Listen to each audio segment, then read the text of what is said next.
코인우먼입니다. 오늘은 10월 1일 토요일입니다. 9월은 리플의 운이 시작되는 달이었다고 해도 과언이 아닐 것 같은데요. 그런데 10월 1일부터 또 좋은 소식이 있습니다. 본격적인 소식에 앞서서 리플 15분 봉부터 보시겠습니다. 새벽간에 나름 큼직한 움직임이 있었습니다. 한국 시간으로 새벽 4시경에 714.8원까지 순간적으로 급등했던 모습인데요. 이내 다시 673.8원까지 아랫골이 달리면서 물량이 소화되면서 하락하는 모습이었습니다. 그렇지만 지금 리플 가격 684.7원으로 나쁘지 않은 모습인데요. 리플 프로 차트 4시간 봉입니다. RSI 20 구간에 해당되는 가격인 605.5원 이후부터는 적당하게 잘 가격 싸움을 해주고 있는 모습인데요. 기술적으로는 하방을 내려다보고 있는 것이 객관적인 현실인 듯 해보이지만요. 조금 더 지켜보면서 리플 가격 움직임을 주시해 볼 필요가 있어 보입니다. 여러분께서도 한눈에 보시기에 리플의 움직임은 우상향이라는 것이 보이실 거라 생각됩니다. SEC 관련 호재도 아직 확정된 객관에 대한 사실은 아무것도 없음을 감안하면 오늘부터 펼쳐질 10월 리플 가격은 충분히 기대해 보실만 하겠습니다. 리플과 SEC 소송에 있어서 아미쿠스 쿠리아이 2건이 추가가 되었습니다. 아미쿠스 쿠리아이는 보시는 것처럼 번역하면 법정 조언자, 법정의 친구로도 번역이 되는데요. 법정 조언자는 사건 당사자가 아닌 제3자로 소송에 이해관계가 있는 사람이나 단체를 말합니다. 이들은 자발적으로 소견을 제출해서 재판부가 어떤 사건을 판단하는 데 도움이 되도록 하고 재판 당사자 가운데 어느 쪽을 지지하기도 하는 등 탄원서와 비슷한 형태라고 보시면 될 것 같은데요.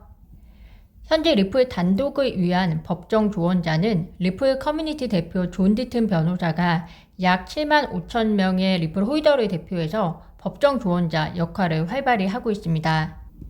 그리고 9월에 리플과 SEC 소송에 있어서 법정조언자 지위를 부여해달라고 미국 상공회의소가 토레스 판사에게 신청을 했었고 이는 받아들여졌습니다. 그렇지만 이들은 리플과 SEC 어느 한쪽을 지지하기 위한 법정조언자가 아님을 밝혔었고요.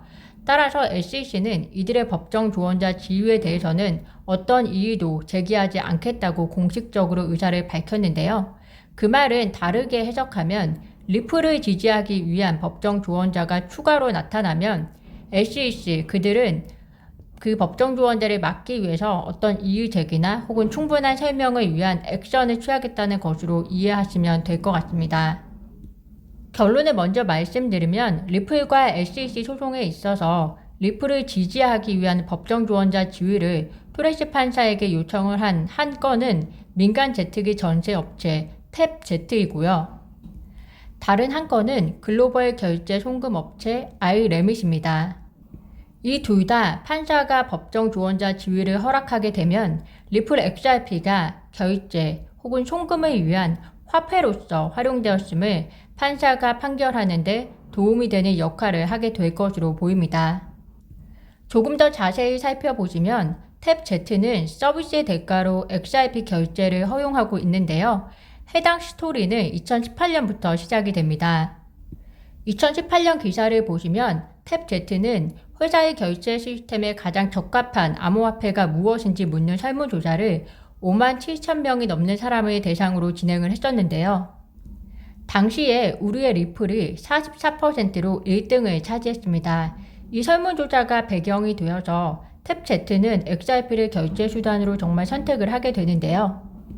이번 법정 조언자 지위를 허용해달라고 토레스 판사에게 제출한 내용을 보시면 2021년 탭제트 전체 예약은 그중에서 48%가 XRP를 포함해서 디지털 화폐를 통해 결제가 진행되고 있다고 하고 특히 이런 디지털 화폐를 통해 결제를 진행함으로 인해서 매년 10%의 레베뉴가 증가하고 있다고 밝히고 있습니다.